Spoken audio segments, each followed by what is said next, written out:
बहुत ही वेलकम है हमारे इस हिंदी चैनल में लिमिटलेस ब्रेन लैब। तो हम बात करते हैं, आज काफ़ी लोग समझते हैं कि सक्सेस जो है या एकदम बड़ी बड़ी अच्छी गाड़ी होती है या एक ड्रीम लाइफ होती है वो नामुमकिन होता है। मैनिफेस्टेशन एक मैन्युपुलेशन होता है।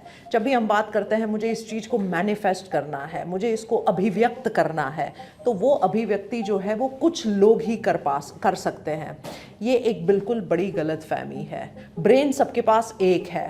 तो आज मैं डिस्कस करूंगी न्यूरो साइंस ऑफ मैनिफेस्टेशन कि अगर मुझे कोई भी चीज़ चाहिए और बहुत ही पैशन से चाहिए, मेरा बिल्कुल लगाव है, मेरी चाहत है, तो वो आपके लाइफ में ज़रूर होके रहेगी।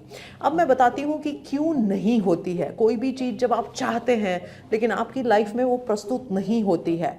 क्योंकि आप समझते हैं कि मुझे जो भी चाहिए वो मैंने ड्रॉ कर लिया और एक बोर्ड पे डाल दिया और बोर्ड पे डालने से मेरा काम खत्म हो गया। बिल्कुल गलत।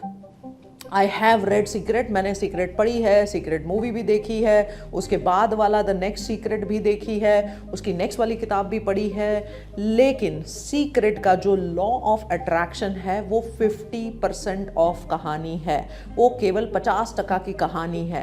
क्यों ऐसी बात है? अब इसको हम एक न्यूरो साइंस के लेंस से समझते हैं। हर व्यक्ति में ये कैपेसिटी है। लास्ट तक सुनिएगा क्योंकि ये 5 स्टेप्स है, ये फंडामेंटल स्टेप्स है जो आपको आपके मैनिफेस्टेशन की जर्नी में यूज होंगे। अगर इसका एक कोर्स भी हमने बनाया हुआ है, तो जिनको इसको प्रैक्टिकली यूज करना है तो प्लीज जाके आप इस कोर्स को भी परचेज करें।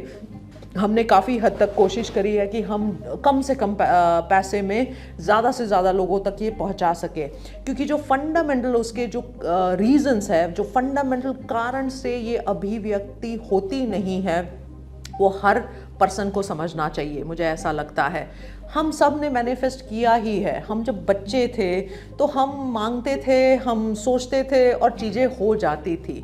और अगर एक ड्राइव कर रहे हैं, कभी कभी हम ड्राइव कर रहे हैं तो हम एक suddenly we go into a state जहाँ पे हम पहुँच जाते हैं कि अरे मैं कहाँ जा रहा था और कहाँ आ गया। तो ये जो सारे ब्रेन के स्टेट्स हैं वो हम ऑलरेडी अनुभव करते हैं, लेकिन हमें एक फ्रेमवर्क नहीं होता है, हम उस पर काम कैसे करें ये पता नहीं होता है। तो 5 स्टेप्स आज हम समझते हैं कि अभिव्यक्ति या मैनिफेस्टेशन के क्या होते हैं। फर्स्ट एंड फॉरमोस्ट इज, मैं हर वीडियो में बात करती हूँ कि आपका जो लिम्बिक सिस्टम है, जो इमोशनल रेगुलेशन सिस्टम है, जो कि एक पार्ट ऑफ द ब्रेन है, और एक होता है प्री फ्रंटल कॉर्टेक्स या आगे का ब्रेन, उसका नियंत्रण होना, उसका कंट्रोल होना, उसका डेवलपमेंट होना बहुत ज़रूरी है। अगर मेरा लिम्बिक सिस्टम फायर करता है तो मेरा प्री फ्रंटल कॉर्टेक्स क्वाइट हो जाता है, एक सी सॉ या एक ऊपर नीचे के जैसे ये काम, तराजू के जैसे काम करता है।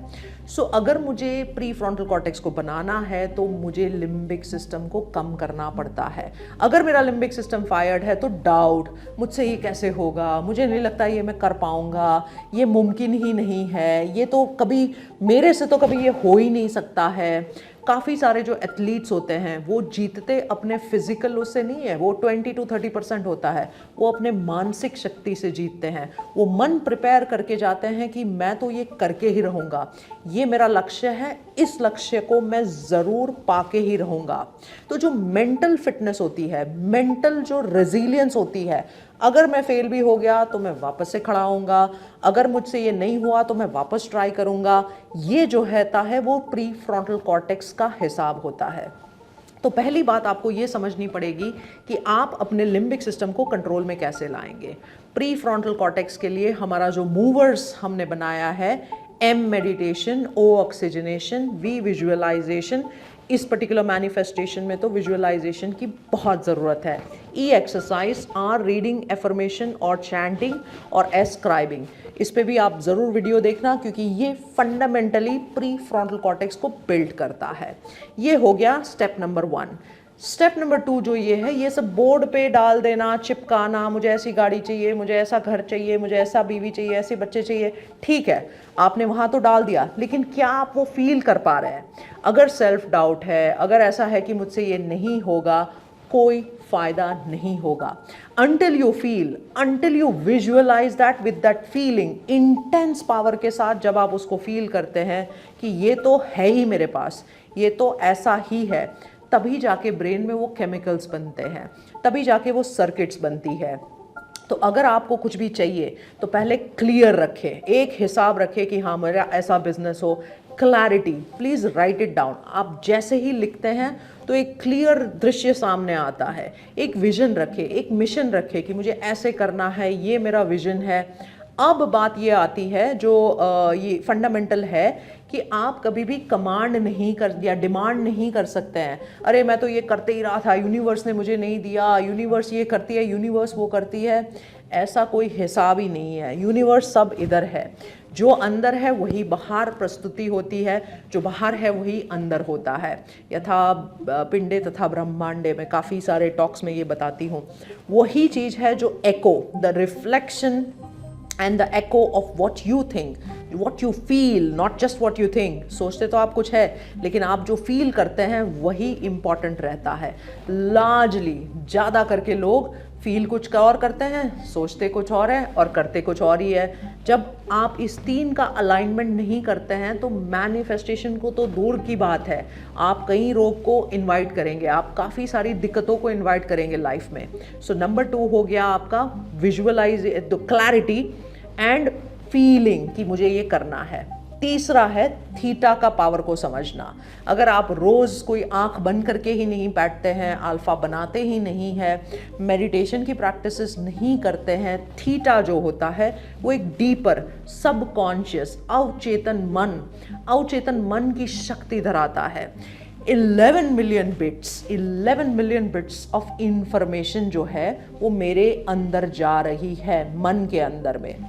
मेरा कॉन्शियस माइंड और मेरा सबकॉन्शियस माइंड, अवचेतन मन, ये सब कुछ लेके कॉन्शियस माइंड को प्रोसेस करने देता है केवल 50 बिट्स पर मिनट। तो बाकी का सब क्या कर रहा है? बाकी अवचेतन मन में जो हो रहा है उसका आप कंट्रोल कैसे ले सकते हो? उसका जो कंट्रोल लेने की जो टेक्निक है वो आपको समझनी पड़ेगी। वो है नंबर 3 थीटा। नंबर 4 जो पॉइंट है, आपने फीलिंग भी कर लिया, आप क्लियर भी हो गए हैं, आपको क्या चाहिए वो भी आपने बहुत ही एक्सप्लिसिटली अच्छे से लिखा है। ऐसा बोलते हैं कि येलो पेन और अगर आप येलो पेपर और रेड पेन से आपने लिख लिया तो energetically, that's what energy expert से, प्राणिक हीलर्स वगैरह आप पूछ सकते हैं, बेहतर हो जाता है। So that is what you can do. So अगर आपने ये भी कर लिया, बहुत बढ़िया। 4th इंपॉर्टेंट थिंग, अब आप जब थीटा में है तो आपको उस चीज को विजुअलाइज करना पड़ेगा, देखना पड़ेगा, क्लियर तरीके से देखना पड़ेगा। You'll have to see it very clearly, visualization with clarity। So मान लो कि मुझे 10,000 लोगों से बात करनी है, तो मुझे वो फीलिंग ला के मेरे दिमाग में उसका पिक्चर बनाना पड़ेगा, क्लियर पिक्चर। क्योंकि ब्रेन को एक एक्चुअल, वास्तविक और जो प्रोजेक्टेड है, इमेजिनेशन है, ऐसा प्रस्तुति है, उसमें अंतर नहीं समझ में आता है। एक पियानो का स्टडी किया गया था, एक ग्रुप में लोग पियानो एक्चुअल प्ले कर रहे थे और एक ग्रुप में वो मेंटली रिहर्स कर रहे थे। दोनों को 3 महीने बाद ब्रेन का स्कैन किया गया, दोनों के ब्रेन में एग्जैक्टली ऑलमोस्ट सिमिलर ग्रोथ पाया गया। ये कैसे मुमकिन है? मेंटल रिहर्सल से आप अपने ब्रेन के जो केमिकल्स है, जो रसायन शक्ति है, जो सर्किट्स है, इलेक्ट्रिकल पावर है, उसको बढ़ा सकते हैं। सो 4th स्टेप ये हो गया। 5th एंड आखिरी स्टेप है ग्रेटफुलनेस, ग्रैटिट्यूड। आपको रोज every day 5 to 10 minutes gratitude practice में निकालना पड़ेगा। आपको वो सारी हर्ट्स, चोटें जो आपको लगी है, जिससे आप नाराज़ है, परेशान है, उसका लेट गो करना पड़ेगा। तो मैं ऐसे ही चर्चा करती रहूँगी, लेकिन इस एपिसोड और इस वीडियो के लिए 5 स्टेप्स अगर आपने और अच्छे से सीखने हैं तो प्लीज़ ज्वाइन अवर